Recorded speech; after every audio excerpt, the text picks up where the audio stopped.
has a long and bloody history with the British Army. Historian Alban Mcguinness explains that Irishmen joined the British troops in their thousands during the First World War. It's a period of Irish history that was airbrushed out really on the nationalist side.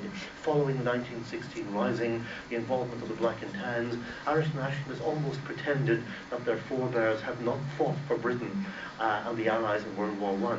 But here we have a grave, actually, of a Belfast Catholic doctor who died at the Dardanelles in 1916.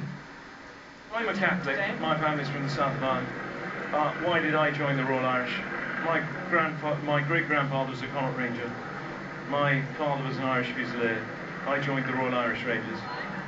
There's been a sense of military tradition from Ireland, both north and south, worldwide, which goes back 300 years.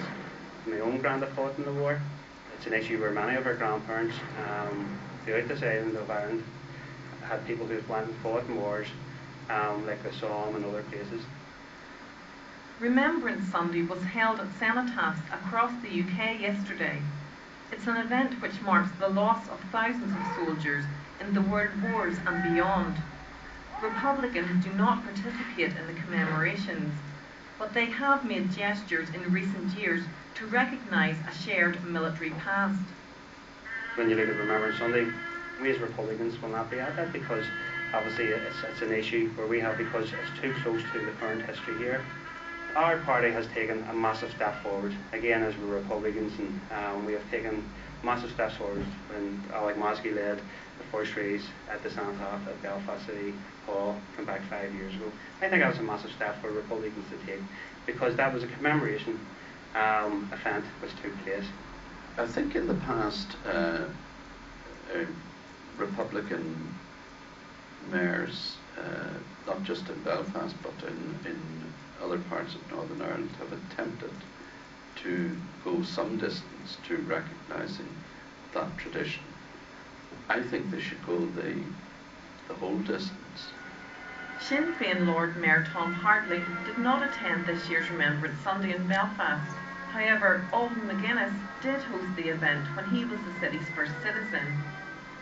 I understand that this is a policy decision by Sinn Féin, and Tom Hartley has to reflect that policy decision. But I do think it would be better for him, on behalf of this city and the citizens, to lay a wreath at the official commemoration. I think there are certain things like Remembrance Day, like our servicemen and women, thanking them for their service and giving thanks to God for their safe return, that should be above party politics. By respecting one another's traditions, that you can in fact create the reconciliation that I've talked about previously. And if we ignore those opportunities, we ignore them at our peril.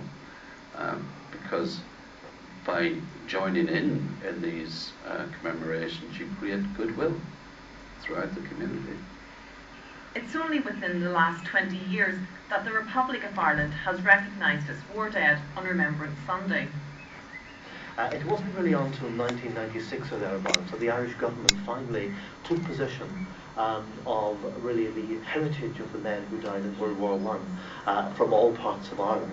You have the restoration of the Island Bridge Memorial Park in Dublin, its official opening by Bertie Ahern at that time, and today you have the involvement of all parties each July in commemorating Irish men who died in conflicts throughout the world. And this allows those who are descended from the men of the Great War to recall their loved ones and recall the fact that they were Irish, but yes, they did fight in the British Army. The killing of innocent people at Bloody Sunday and revelations of army collusion with Loyalist paramilitaries created deep-seated divisions between the British forces and nationalists. Many people in Northern Ireland don't feel a connection with the Royal Irish Regiment, and some still see them as the enemy. A day will come where we will fight them. But today is not that day. Today we make our protest. We show them that republicanism is awoken.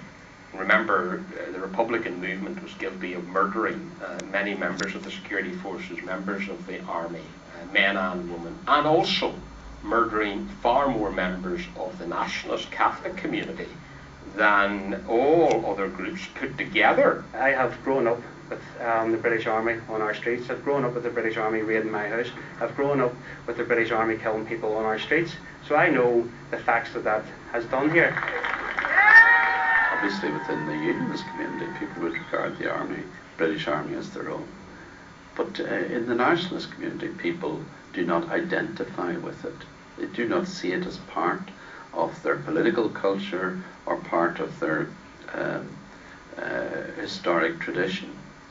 And yes, of course, people from the Catholic community have joined the British Army for many years, but still not part and parcel of the political culture of the nationalist community, and it never will be part of that. But Eamon Phoenix says the generally peaceful passing of the army parade is a sign of progress. Well, clearly we're a very divided society, but the fact that there wasn't a collision between the two protests is a sign that we have moved forward since 1998 in this society. Of course, there will be no general agreement on the commemoration of the British Army in Iraq or Afghanistan, because that's seen as highly politicised by, I think, both communities. But for some, it's a process that's still very fragile.